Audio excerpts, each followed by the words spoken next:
Ну, тады маевы, гэтыя немцы, маевы надто ж пашлі партизаны, там узорвуць, там узорвуць. І у Шилович, тут Шиловичы і Мелідаўшчына стаяў маяк, немцы пастроілі. Яны тут пасяліліся, скрэва, як мы вызывалі яўрэйскіх, перавезлі хаты яўрэйскія і пастроілі тут, адстроілі і маяк гэты пастроілі. Ну і на гэтым маяку нейкая связь ужо ў іх у немцаў была. Маёй. Ну і задача была партизанам, адкуль яны, я не ведаю, што яны ўдвух прыйшлі ў тут на гэта маяка ночы. Маевы, і маевы, як яны там дайшлі да того маяка, блізка ці не дайшлі, што сабака пачуў, там сторож быў, і сторож, і сабака скочыў, і аднаму руку тут за руку, а другі яго стрельнуў у сабаку, ты ўжо партизан. Маевы. А тады немцы, как застрачыў, яны ўжо ходу і другога ранілі недзе ў плячо. Мы не ведалі дзе, но што мама перавязывала яму плячо.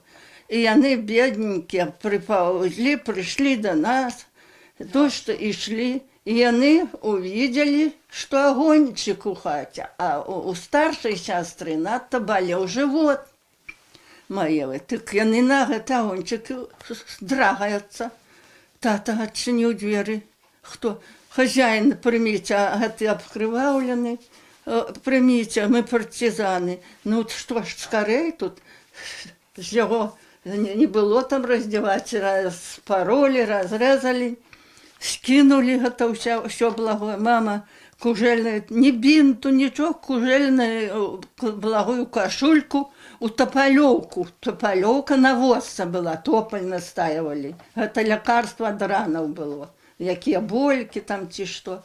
Мама яму намашыла ночку гэту маю. Як прылажыла, на пячэ, ведама, водка тураная. Ай-яй-яй, аж ругаецца. А мы пазіраем, што там робіцца.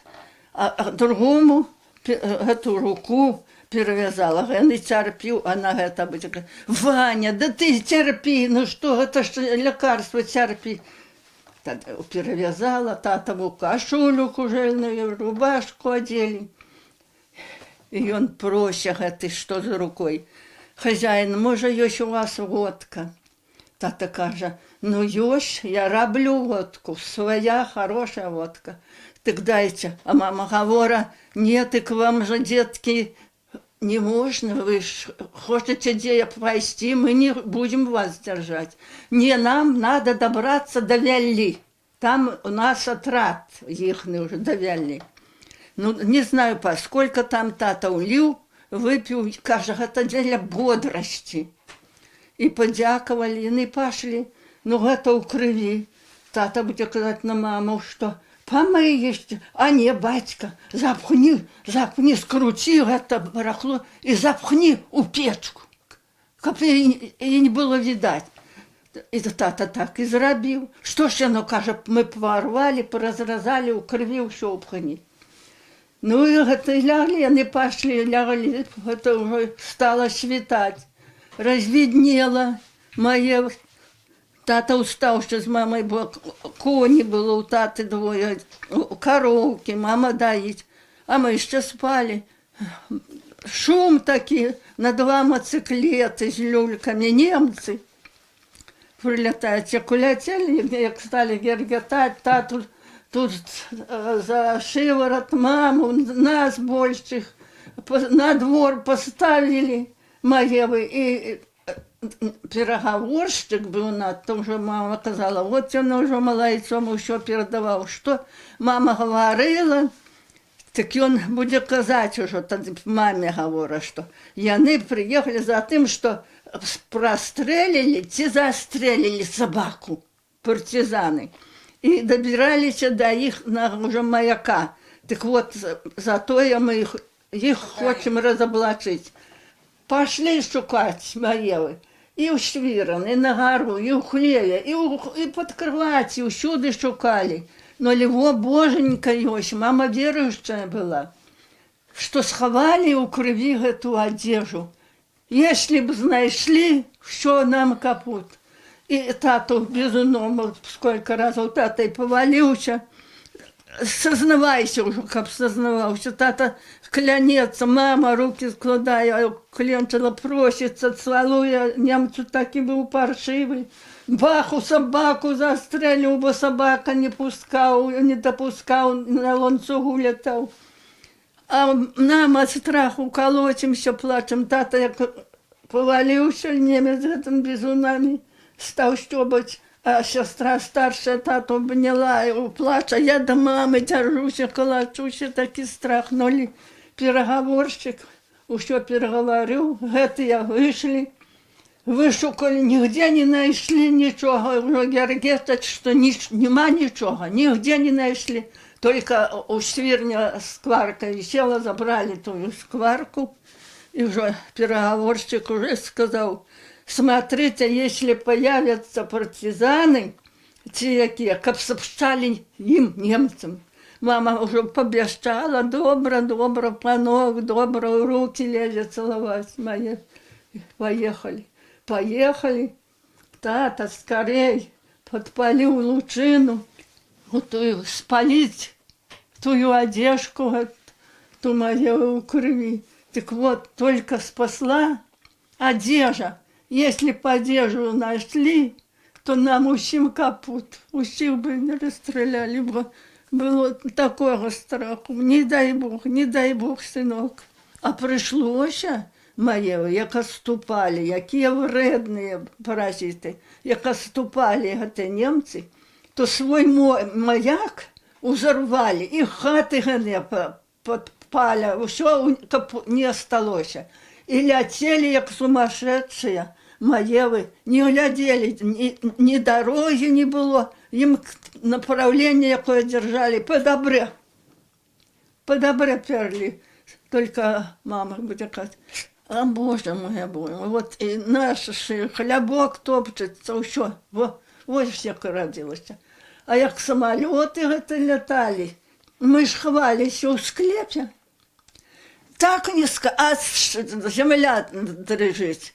Суседка такая, бобрик Надя, моя, с двумя детьми до нас в этот склеп. Другая суседка с детьми в этот склеп. Тата заплачив там, не було ж тих флягу, а дерев'яний такий цаберочок, там може три води в этот склеп, соломки туди, і как притулиться, ховаться. И ховались их только, коли шум стрел, усе в этот склеп. Зашимся, бо склеп глибокий був, такий з кам'яний, вимурований моєї. І там сиділи, і так усього, і похолодали, а будку не було, з дерева, деревяшки такі моєї, з курочкою наверх, а все з дерева, тільки бах, йдеш. Не так, як тепер. Тепер треба до Боженьки, дітки, обращатися і до Лукашенки, дякувати Богу, що так живемо, що таки хлебок їдемо. А Боже, ми ж білого этого ни в очі не видели в війну, нічого не знали. Як прийшли совєти, забирали ж в армію наших. И боец, и с моим братом, он с 21-го года был, самый старший у нас, Миша. И этот боец у двух мама торбочки там по поросняку некому сложила, сырнейки там разделила им. Там курей было, дякую Богу, там яєчок посваривши, на сколько пара укусичка было. А доходить, попрощались, мама буде казати: Ванечка, ти ж уже ведаєш, ти воював на пленного. Ти гляди, оберігай моєго синка Мішу. Як пішли, дощ то прислав, той Ваня письмо прислав. І пише хазяйка: ми нас з Мішем розлучили. Мішу в одно ўжо час, а яго ў другую. І не знаю, куды ён папаў, той Ваня, но дождь, што мой брат Міша папаў у Венгрію. У Венгрії прислаў пісьмо, а пісьмо ж яко кантоватеньке, тако не было конвертаў, тады вайна. Прислаў пісьмо і піша, што быў сильны бой, ну, слава Богу, догнали немца. Бог знае, што впереди. А тады праз несколько дней приходя извещення, Будапешту освобождали, ці як там. И там погиб. Вот пришла это извещение, что погиб. А от Вани мы ничего не получили. Только прислал, что як разлучили и все. Что нас разлучили. А где Ваня, куда попал, где он, фамилия его Обекин Иван. Як я казала, з Полтавська область. Вот. З Полтави він був. І знать погиб, бо, може, прислав би, коли б жив. Письмо, що жив, тут нет. Значить, погиб, війна була, на усіх війна. Вот, синок, кое ми пережили.